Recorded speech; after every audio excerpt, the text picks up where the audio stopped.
Good morning. Happy Tuesday. Tuesday. We interrupt our normal programming for a scam alert. Welcome back and happy Tuesday, turkeys. How long have we known each other? We've known each other for 2 decades. I am not apologizing for who I am or what I like or the people that I love. How do I be a wife? How do I be a mom? And how do I be myself and all of that? You didn't see that coming, did you? I was telling you, and I don't think you're caught up yet on our video messaging, but I was telling you that I thought it would be fun to do some investigations because I think I am so nosy and I love investigating things and I don't get to scratch that itch in my current job. And then, I don't know, the universe brought me a scam and I feel like other people should know about it. So here we are. Yeah, I'm so curious. As in the universe brought me someone trying to scam me. Previously in another episode talked about how I thought I could have been a scammer and a cult leader. And I'd like to go on record to say that I am not trying to scam somebody. Is this going to be like, well, we haven't talked about this, but I just saw someone, like there's this guy on Instagram that scammers will like be scamming like on the phone, but then somehow he'll like hack their phone and their camera and he calls them and they're like literally on camera like, bro, put a shirt on, I can see you're scamming people, blah blah blah. And the people are like, the scammers are getting called. It's so funny. Anyway, In another life that I was good at IT, I would love to do that. yeah. Love. The only version of that I ever did was one time calling out a telephone scam guy. And then he told me I could suck D's nuts. That was fun. Okay, this is not that. Let me set the scene. Me and my husband are selling our home by owner, but we have done it through like a flat fee listing site in such a way that it is on the MLS and then it gets pulled into syndication so you can see it on Zillow and homes.com and realtor, whatever. All of the little homey apps. And then depending on which app people are using, they could contact us directly since we don't have an agent. Unless it's Zillow because they sell your information to a local agent. Anyway. So through all of this, we've been trying to learn things and figure out some different tips and tricks and so on and so forth. I also just feel like people should be empowered to be able to sell things themselves if they want to, feel like they have that as an option to do a buy owner sale if that's something people are ever interested in. And anyhow, I've encountered a scam, which I feel like people should know about because it sort of seemed legit. And they had me hooked in for a couple of days, but luckily I'm a skeptical Sally. And I did not click on any foreign links. Yikes. I'd like to thank true crime podcasts, but also my job and my workplace does beat me over the head with phishing trainings. So yes. Maybe they're working. Anyway, I'm going to pull up the email, which I've redacted personal information so that people aren't, reading me. This is bringing up PTSD with me when I got scammed and you were with me when I thought I was buying my dog through the website and I sent $350 through, what's it called? TransUnion. No. Close. Oops, that's a credit report. Yeah. It's the other one. It has black background and yellow lettering. Yeah, it's the one it's so sketchy. It's so sketchy.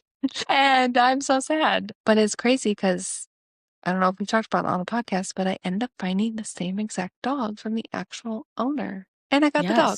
Now she's passed, but that's sorry. It ended happy and her story started in infamy.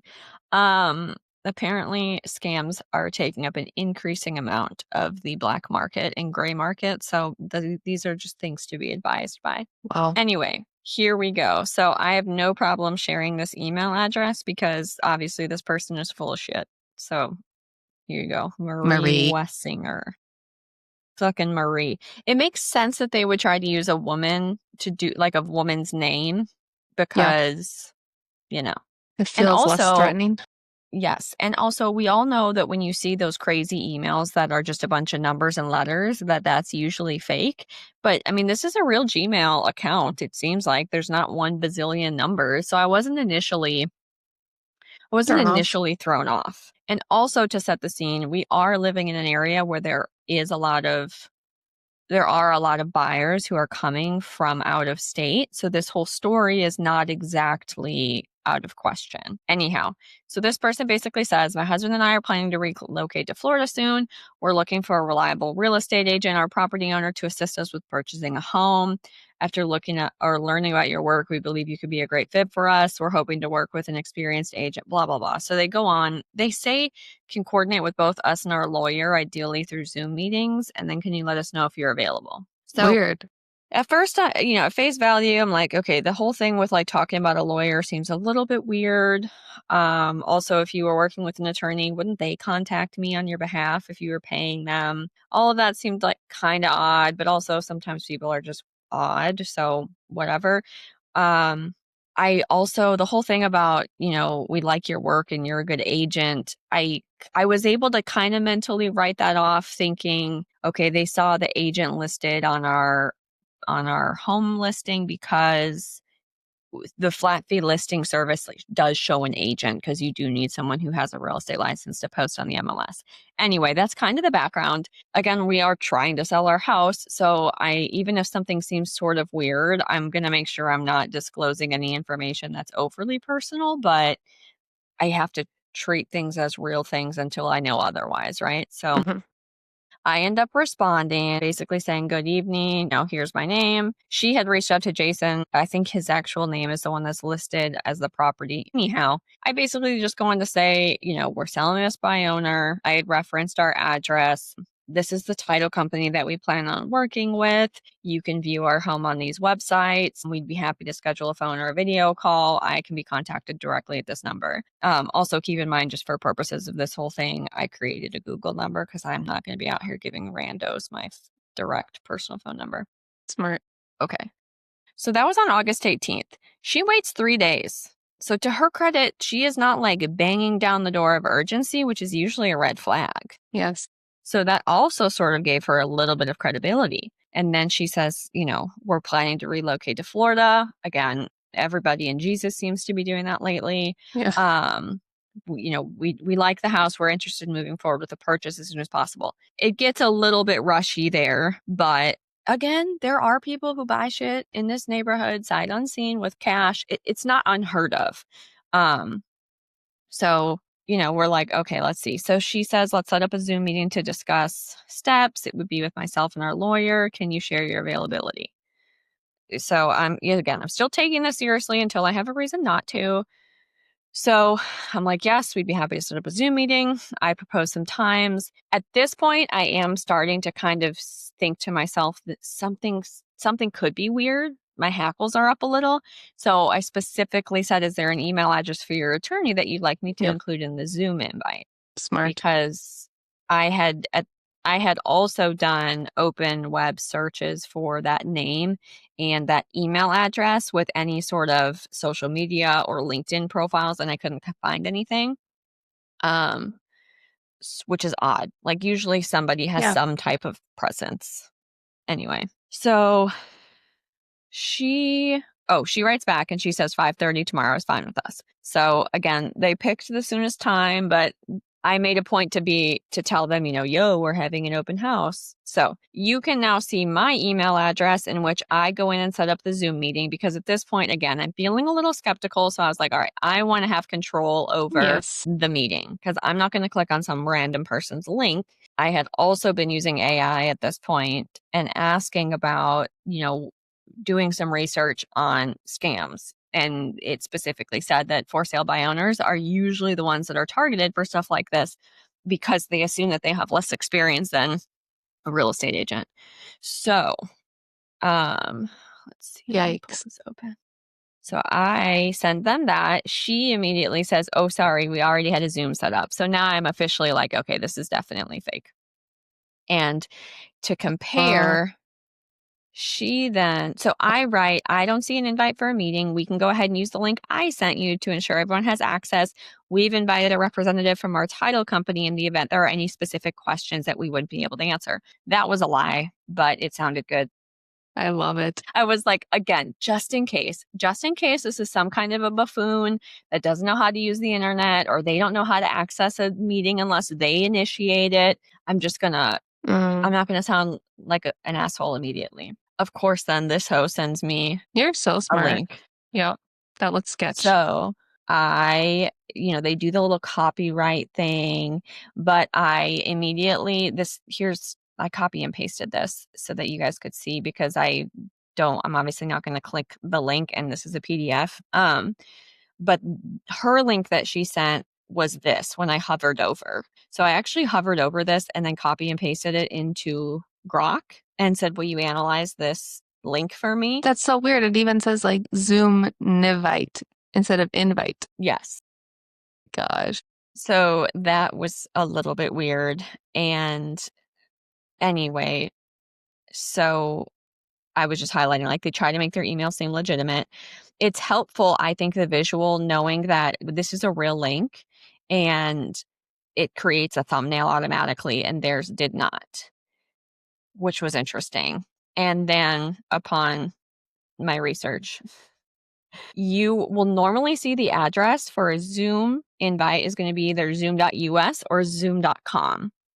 And this one that she sent did have .com, but then it was .es, which is the ending, I think, for Spain, and they're a US-based company. And the way that Zoom links are set up, as I noted up here, is that they're going to be, zoom.com, and then they're going to have the meeting ID. So I didn't copy and paste like the hover over. Actually, it is here. So you can see there's some like weird numbers and stuff in the front, but it's still zoom.us/, and that's the meeting ID, which matches the meeting ID. I redacted it. Just, I don't know. I don't want anybody randomly trying to like join me on a Zoom call. And then you also can see the password. It indicates that there's some type of, I don't know if encryption is the right word.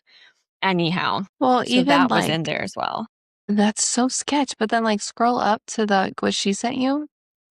Cause like it sounds weird to say like view the guest list, click here. Wouldn't it be like to join the meeting, click here? Like that even sounds dumb. Yes. Zoom. And I think that link, yes, that's the zoominvite.com.es. So there's that. And I think it's the same as this. So they're insinuating that those are two separate links, but they're really the same thing. Anyway, I obviously didn't click on it. I am glad that I had my skeptical pants on, but apparently typically people will you click the link and it will prompt you to download an app that's then malware, or they'll try to make the website look like the Zoom website, and then they'll try to get you to enter personal information that they then can use for other stuff. Because I was talking to Jason about it, and he's like, what does someone have to gain? Like, why would somebody waste their time? Even if you would have clicked on the link, obviously I think the next step would have totally been too many red flags. But for some people it's not. Like that's not enough red flags. And they would just be like, oh yeah, I don't have a Zoom account. I need to make one. Let me type in all my information. That's so sketchy. And I'm scared of even clicking on a link that could be malware itself. So I didn't even want to do that, even though I was really curious to see what it would have asked for. Yeah. Because I was expecting, initially when I was starting to get sort of a weird vibe, I was expecting that we were going to set up a Zoom call. They were going to say my video is broken. And then they were going to say that they had the money, but I had to pay them something to get their money out. Your typical I'm a prince from foreign land and I have this inheritance I'll share with you, but I need help getting my money out, or, stuck in custom. Like, I was expecting some kind of something like that, but this honestly was more sophisticated than I had anticipated. It is. That's crazy. That's crazy. Weird? I mean, I feel like the easiest way to avoid this for anyone is just like always make sure you are sending the link. Like you set up the meeting and you send the link to somebody, not a stranger sending you a so-called Zoom or whatever type of link they're sending you to join. Because like there is a bunch of different apps nowadays that could probably do something similar, but always just send the link yourself. Or if they insist on setting it up, again, if this had been legitimate and somebody was working with an attorney for real, and the attorney set up the meeting, right, and I was able to Google and found that there was an actual law firm with an attorney with that name, I would have just asked them for the meeting ID and the password, and I would have gone into the Zoom website myself. Yes. And then copied that in there so that I still was getting to it through a legitimate means. Yeah. Because it's weird. It's weird being in this position of but being in sort of a sales position as the seller, which is not something I ever do in my life, where I want someone to purchase our home, but I also don't want to get duped. Yeah. But I can't come out and be an aggressive little bee in the event that it is just some kind of oddball who's not great at communication. So did you end up responding? Yes, I wrote back. It's not in that email, but I wrote back to them and I said, the link you sent me is not a legitimate Zoom link. There's no meeting ID in the hyperlink. So we can either use what I sent you or not meet. And they never responded. I love it. I mean, I don't love it, but I love what you said. I was like, nice try. Marie That's crazy. Wessinger. People have too much time on their hands. That's a new one. I've never even thought about that. Seller beware. I think a lot of people are probably aware as a home buyer or as a renter. There's all kinds of scams, especially since COVID, where they will steal somebody's listing and then they'll relist it as a rental property, under market value. Yeah. Hurry up. Because of COVID, we can only do virtual tours. Somebody else is interested. You need to put down a deposit. So I know those scams happen. Until this happened and until I started kind of looking into it, I really wasn't aware that you had people trying to fake buy property. Me either. Which is interesting. If I were a realtor, I would tell you that this is why you shouldn't be unrepresented. But as somebody who feels strongly that people should be educated themselves and understand the process, and maybe we can do a different episode about just the stuff that I've learned thus far. Yeah. Because it's been really interesting for me. But I think the main thing is just to kind of keep your antenna up. If anything ever seems kind of odd, check, look into it, dig around, do some research. But I think even at a minimum, even if something sounds legitimate, like you said, don't click on a link that you didn't create. Don't ever download something, an attachment from somebody that you have not already spoken to on the phone or seen face to face that has a reputable, person. And then again, if you think you're someone that's extremely gullible or you're not as comfortable with technology or you don't know how to hover over a link and check what the what the hyperlink is beneath it, that kind of stuff, find somebody who is and bounce it off of them. If you're one of the rainbows and butterfly people that believes everybody, that's a lovely personality to have, but find a skeptical person in your life who thinks everybody is secretly a criminal and have them let them read it and give you their take. Because I think we all have someone in our life that meets those. We all have a overly optimistic friend that feels like they're going to get duped. And then I think we all have somebody who lives on the dark side and watches constant true crime. So those are my tips, but that's what I've learned. And I'm sharing it with the world in hopes that if there's any of you people out there who want to learn more about our for sale by owner journey thus far, let us know. Yeah. In a dream world, I would like everybody to feel empowered to make their own decisions. And if you want to hire a realtor, that's great. And if you don't, you don't have to, turns out. There are options. You have free will, people. There's options. But yeah, if it's too good to be true, maybe enlist some help. Even if it's medium, even if it's possible to be true. But that's all. That's all I got for you. I think we should share more next time because I'm curious about all the for sale by owner stuff. And I feel like there's a lot to learn for everyone. Sharing information is so fun. Okay. Until next week, I love you. Bye. Bye.